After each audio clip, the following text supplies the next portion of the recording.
मनीष जी सरकारी स्कूल के टीचर हैं। सरकार से उन्हें अच्छी खासी तनख्वाह मिलती है, लेकिन उससे मनीष जी का मन नहीं भरता है। उन्हें और ज्यादा पैसे चाहिए। अब से मैं ट्यूशन पढ़ाऊंगा और उसके बदले हर स्टूडेंट से 1,000 रुपए फीस लूंगा। पैसा ही पैसा होगा। उन्होंने स्कूल जाकर ये बात सभी स्टूडेंट से कह दी। सुनो सब लोग, तुम लोगों को तो पता ही है कि स्कूल में अच्छे से पढ़ाई लिखाई नहीं होती है। ऐसा है कि तुम लोग मेरे पास ट्यूशन पढ़ने आ जाया करो, ठीक है? लेकिन सर, हम तो मनोज सर की क्लास में जाते हैं। मनोज सर? ये मनोज सर कौन है? मनोज सर भगवान है सर। वो हमारे जैसे गरीब बच्चों को मुफ्त में पढ़ाते हैं। हर रोज स्कूल के बाद हम मनोज सर के पास पढ़ने जाते हैं। अच्छा, ऐसा क्या है? ठीक है, मैं भी देखता हूँ कि मनोज सर कितनी बड़ी हस्ती हैं। मनीष सर को ये बात अच्छी नहीं लगी, लेकिन उन्होंने उस वक्त कुछ भी नहीं कहा। स्कूल के बाद उन्होंने बच्चों को फॉलो किया और देखा कि उनकी ही उम्र का एक आदमी पेड़ के नीचे त्रिपाल लगाकर बच्चों को पढ़ा रहे हैं। तो बच्चों, आज हम सीखेंगे कि हमारी पृथ्वी आकाश गंगा के अंदर है और हम सूरज के इर्द गिर्द घूमते हैं। ये सब खाते में लिख लो। मनीष दूर से ये सब देखता रहा। इस मनोज ने तो मेरे बिजनेस प्लान का सत्यानाश कर दिया। इसका कुछ करना पड़ेगा। मनोज सर खुद बहुत गरीब थे। उनके पास खाने तक के पैसे नहीं थे, लेकिन उनके दिल में पढ़ाने का एक जज्बा था। मनोज सर, आप बेस्ट हो। आपका तो कोई जवाब ही नहीं है। हाँ सर, आपने हमें मुफ्त में पढ़ाया, वरना स्कूल में तो कुछ सीखने को मिलता ही नहीं है। क्यों? स्कूल में सर क्या सिखाते हैं? कुछ भी नहीं। मनीष सर तो बस क्लास में घुसते हैं और अपना मोबाइल चलाते हैं और कभी कभी सो भी जाते हैं। हाँ।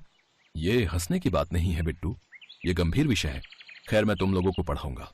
तुम लोग मेरे पास रोज आ जाया करना।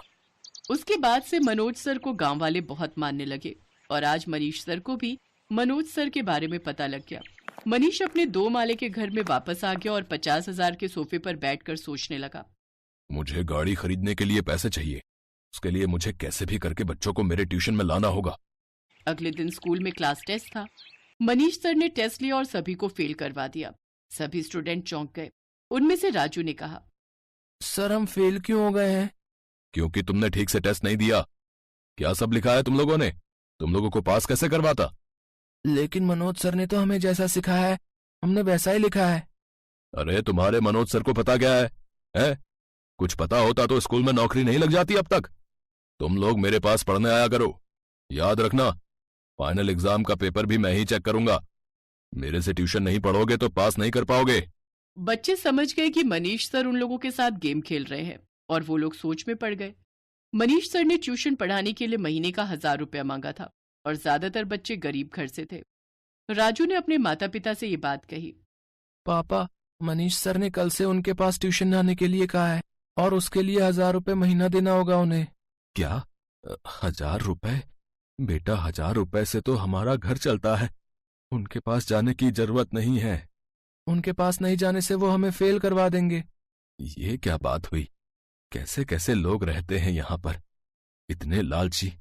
सरकार से महीने में 50,000 पगार मिलती है इन्हें, फिर भी पैसों की ही पड़ी है। मनीष सर को बहुत ज्यादा पैसे चाहिए थे। उन्हें ये नौकरी भी घूस देकर ही मिली थी। वो खुद तो कुछ पढ़ाते नहीं थे और ऊपर से बात बात पर बच्चों को मारते थे। इसी तरह स्कूल में वो अपना रौब जमा कर रखते थे। अगले दिन फेल होने के डर से कुछ स्टूडेंट्स मनीष सर के पास ट्यूशन पढ़ने के लिए आ गए। ये क्या, सिर्फ तुम लोग? बाकी सब कहाँ हैं? बाकी कोई नहीं आया सर, किसी के पास पैसे नहीं है। पैसे नहीं है? ठीक है, मैं भी दिखाता हूँ। अगले महीने स्कूल का फाइनल एग्जाम था और एग्जाम में मनीष सर ने उन बच्चों को फेल करा दिया। राजू, बिट्टू सभी फेल हो गए।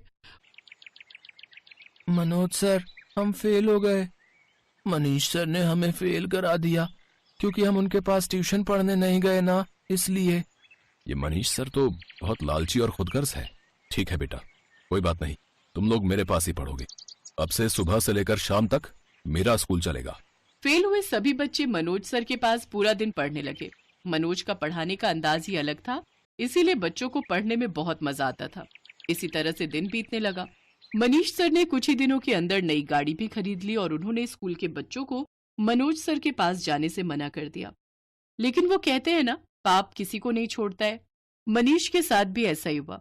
इलेक्शन का वक्त आ गया और शिक्षा मंत्री स्कूलों के दौरे पर आ गए। शिक्षा मंत्री जब स्कूल के अंदर आए तब मनीष टेबल पर पैर रखकर सो रहा था। ये क्या, तुम टेबल पर पैर रख के सो रहे हो? मंत्री जी, आप? हाँ, मैं। तुम अपने स्टूडेंट्स को ऐसे पढ़ाते हो? नहीं सर, वो बस ऐसे ही, वो। छी, शर्म आ रही है मुझे तुम पर मनीष। तुम कुछ सिखाते भी हो या नहीं? एक बच्चे ने तभी कहा। ये हमें कुछ नहीं सिखाते हैं, हमें तो मनोज सर सिखाते थे। ये मनोज सर कौन है? बच्चे मंत्री जी को मनोज सर के पास ले गए और वहां बच्चों ने मंत्री जी के सारे सवालों का सही उत्तर दिया। मंत्री जी ने मनोज सर की बहुत तारीफ की। वाह मनोज, वाह। हमें तो तुम जैसे ही टीचर चाहिए। मैं तुम्हें खुद स्कूल में टीचर की नौकरी देना चाहता हूँ और मनीष को नौकरी से निकालना चाहता हूँ।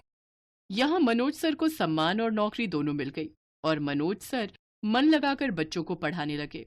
इस तरह से मेहनत और लगन ने मनोज सर को गरीब से अमीर टीचर बना दिया।